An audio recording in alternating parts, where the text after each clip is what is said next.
Hello မင်္ဂလာပါကျွန်တော်နာမည် Boys ပါကျွန်တော်ရဲ့ချစ်ရစာသောပရိသတ်များ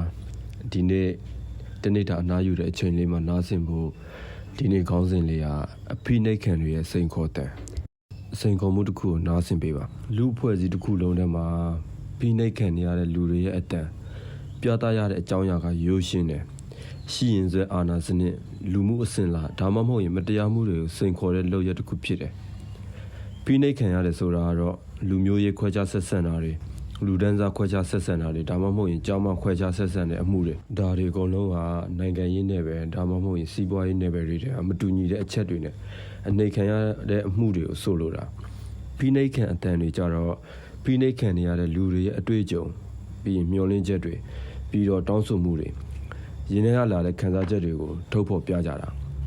ဖိနှိတ်ခံရတဲ့လူတွေစီကအများနဲ့ကြားရလိရှိတဲ့မိကွန်းတစ်ခုရှိတယ်အဲ့ဒါဘာလဲဆိုတော့ထိန်းချုပ်ထားတဲ့စနစ်ကမှန်မှသလားအမြဲတမ်းမေးလို့ရှိကြတယ်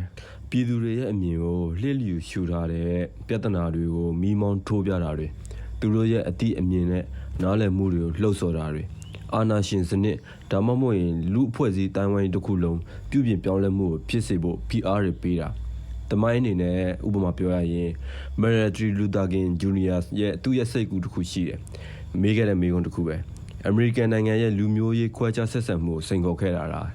မြန်မာနိုင်ငံမှာတော့2021အာဏာသိမ်းမှုကြီးကို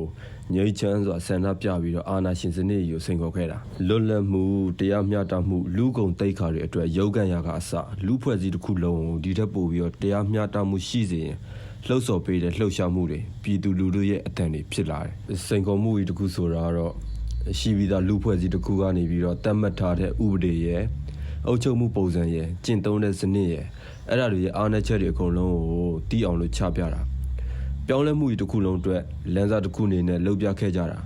ဖိနှိပ်မှုအတွင်းမှာတော့စိတ်ပိုင်းဆိုင်ရာခံနိုင်ရှိအောင်ကိုယူဆရမှာတရားမျှတမှုကိုတော့ယုံကြည်ရမယ်လူတစ်ယောက်နဲ့တစ်ယောက်စိတ်ဓာတ်ခိုင်မာဖို့မျှော်လင့်ချက်တွေဖြစ်တဲ့အမှန်တရားယဉ်ကျေးမှုနဲ့တမိုင်းကိုတော့မှတ်တမ်းတင်ရမယ်အနာဂတ်မှာလူခွင့်ရေးတွေတိုးတက်ဖို့အတွက်ဖိနှိပ်ခံထားရတဲ့စိတ်ခံစားချက်တွေလွန်မြောက်ဖို့နဲ့ရုပ်ပိုင်းဆိုင်ရာအကန့်အသတ်တွေကိုကျော်လွှားဖို့အင်အားတရက်ဖြစ်ဖို့လိုတယ်အတန်းနိုင်ဆုံးတွဲတဲ့လက်တွေမဖြုတ်ပါနဲ့မြဲဖို့လိုပါတယ်အေးချမ်းသောဘဝများပိုင်ဆိုင်ကြပါစေနောက်ပေါ်မှာထပ်တွေ့အောင်